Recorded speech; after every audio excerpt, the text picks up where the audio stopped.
네, 김영환입니다. 이 출애굽기 언제 끝나나 했는데 오늘이 마지막 출애굽기 40장 마지막 본문 내용입니다. 그동안 말씀 묵상한다고 너무나 고생하셨고요. 또 오늘도 하나님이 나에게 주시는 메시지가 무엇인가 같이 고민하면 좋겠습니다. C.S. 루이스가 쓴 책 중에 스크루테이프의 편지라는 책이 있습니다. 이 책은 성도 한 명 한 명 꼭 읽어보면 좋은데요. 이 책에서 마귀가 성도를 공격하는데요. 좀 문제가 생겼다고 합니다. 구름이 나타나 막았다 이런 얘기를 합니다. 그러니까 삼촌 마귀가 구름이 성도를 보호하는 현상은 잘 알려진 거야. 그러니까 그 정도는 알았어야지 이야기를 합니다. 그러면서 삼촌 마귀가 구름은 자신의 원수인 하나님이 무지막지하게 사용하는 무기인데 이것이 있을 때 사실 우리가 뚫기가 쉽지 않다.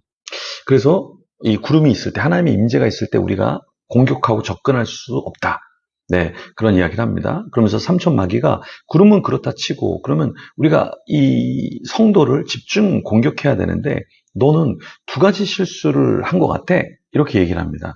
이게 뭐냐면 첫 번째, 사람들이 책을 읽고 할 때 그냥 내가 뭔가 읽었어. 이렇게 척하려고 읽게 해야 되는데 스스로 어떠한 영성을 갖도록 책을 읽게 한 거, 너 그거는 잘못한 거다. 또 두 번째는 뭐냐면 성도가 혼자서 산책을 나가서 혼자 차를 마시도록 허용한 거는 그건 굉장히 잘못한 거다. 나가서 사람들하고 어울리고 분주한 가운데 살게 해야 되는데 너 혼자서 그 하나님과 독대하도록 혼자 차를 마시게 한 거, 그건 네가 잘못한 거야. 그래서 하나님의 임재의 구름, 그것이 있을 때는 굉장히 어려운데 또 게다가 하나님 앞에서 개인적으로 여유롭게 서 있도록 하는 것, 이거는 조심해야 된다라는 이야기를 합니다. 그래서 오늘 이제 마지막 그 성막이 드려지고 하나님의 임재가 드려지는 내용이 출애굽기 40장 34절에서 38절의 말씀인데요. 어떤 내용인지 좀 더 살펴보겠습니다. 34절 35절에 구름이 회막에 덮이고 여호와의 영광이 성막에 충만하며 모세가 회막에 들어갈 수 없었으니 이는 구름이 회막 위에 덮이고 여호와의 영광이 성막에 충만함이었으며, 성막이 완성됐어요. 그래서 마침내 하나님의 영광이 이 회막, 성막에 임했습니다. 구름이 덮여지고 여호와의 영광, 카보드라 그러죠. 그 하나님의 무게감, 그 임재가 성막을 덮었죠. 그때 이스라엘 광야 속에서 하나님이 그들 가운데 사실 실제하셨다라는 그 증표를 보여주셨고 앞으로도 너희와 함께 할 거야 라는 그 임재를 보여주셨던 거죠. 이 구름은 단순한 구름이 아니라 이스라엘이 행진할 때 하나님이 도우셨죠. 그래서 너무 더우니까 구름으로 가려주셨잖아요. 근데 참 놀라운 게 뭐냐면 하나님의 구름이 떠 있을 때, 운행할 때 이스라엘이 움직였다라는 거예요. 그리고 하나님의 구름이 더 이상 움직이지 않을 때는 머물러 있었다라는 거죠. 이게 뭐냐면 신앙이라는 것은 내가 지금은 성공해야 될 시기야. 내가 지금은 돈을 모아서 뭔가 이루어야 되는 시기야. 나 지금 유명해져야 되는 시기야. 나 뭔가 내 뜻을 이루어야 되는 시기야. 뭐 이럴 수도 있는데 하나님의 임재, 하나님의 인도하심이 없으면 조금 기다려보자. 잠잠히 하나님을 좀 기다려보자. 이런 마음이 있어야 되는데 그렇지 않고 우리가 뭔가를 하면서 하나님을 앞질러 가지 않는가. 우리 자신을 좀 돌아봐야 한다는 것이죠.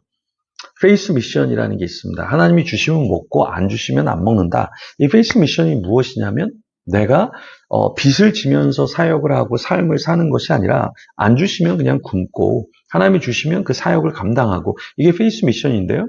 요즘에 잘못 페이스 미션을 하는 분이 있어요. 막 대출을 해갖고 사람들한테 돈을 꾸어서 내가 뭔가를 이루기 위해서 막 동원하고 그게 믿음의 삶입니다. 이렇게 말하는 것은 잘못된 것이다. 무슨 말이냐면 하나님이 구름으로 인도하실 때 거기까지 갔다가 거기서 잠깐 멈추고 머물러서 하나님의 인도하심이 있을 때까지 기다리는 거, 이게 필요하다라는 겁니다. 우리도 그런 모습이 필요하다라는 것이죠. 이거 내가 지금 빨리 해야지, 내 힘으로 해야지, 사람들의 힘으로 해야지, 내 권력으로 해야지, 내 돈으로 해야지, 그래도 되지만 하나님이 정말 원하시는가? 그 하나님의 임재와 인도하심을 우리는 기다려야 한다. 그리고 분별할 수 있어야 한다라는 거예요. 36절, 37절에 보면 구름이 성막 위에서 떠오를 때에는 이스라엘 자손이 그 모든 행진하는 길에 앞으로 나아갔고 37절 구름이 떠오르지 않을 때에는 떠오르는 날까지 나아가지 아니하였으며 네, 이 믿음이 우리에게도 이런 삶이 우리에게도 필요하다라는 겁니다. 다산 정유경 여러분 아시죠? 다독다작했던 인물이죠.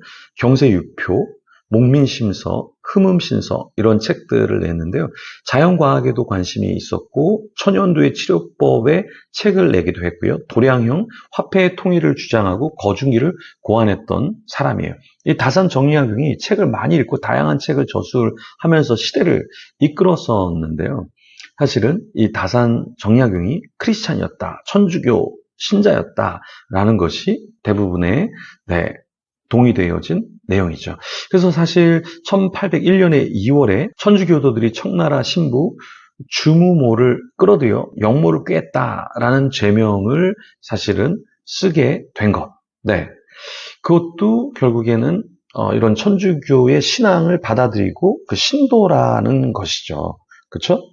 그렇지만 그 다산 정약용이 그렇게 모함을 받고 유배를 당했지만 거기서도 책을 읽고 자기가 작품, 저술 활동을 했죠. 그것이 오늘날 우리에게 여전히 목민심서 같은 책은 목회자들도 읽을 때 목양적으로 되게 많이 도움을 받는 그런 책이고요. 그런 작품이 만들어졌다라는 거예요.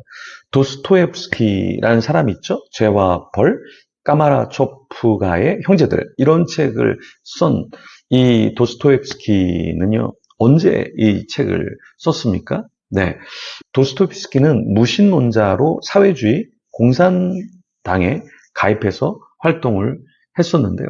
1849년 러시아 비밀 경찰에 체포되어 감옥 생활을 했죠. 그랬는데 이 28세에 사형 선고를 받고 사형장에 이제 나가서 죽음을 기다리고 있어야 하는 사람이었잖아요.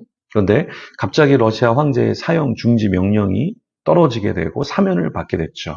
그리고 그 시베리아로 가는 날 기차에 있었는데 어떤 사람이 창문으로 던져준 책을 엉겹결에 받게 되었습니다. 그게 뭐냐면 성경이었죠. 그리고 그 시베리아에서 옥생활을 하는 동안에 성경을 읽다가 어떻게 됐습니까? 마태복음에 돌아온 탕자의 비유 말씀을 보다가 까마라초프가의 형제들이라는 대걸작을 쓰게 되었죠. 그러니까 우리가 생각할 때는 감옥에 있게 되고 어떤 오해를 받으니까 그게 다 불행이라고 생각하지만 그런 것들이 결국에는 도스토옙스키라는 대가를 만들었고 정약용이라는 대가를 만들었다라는 거죠. 우리 인생에서도 왜 이게 안 풀려? 왜 이렇게 이런 거야? 이렇게 생각할 수도 있지만 하나님이 좀 더 기다리라고 하시나 보다. 하나님이 나에게 하실 말씀이 있나 보다.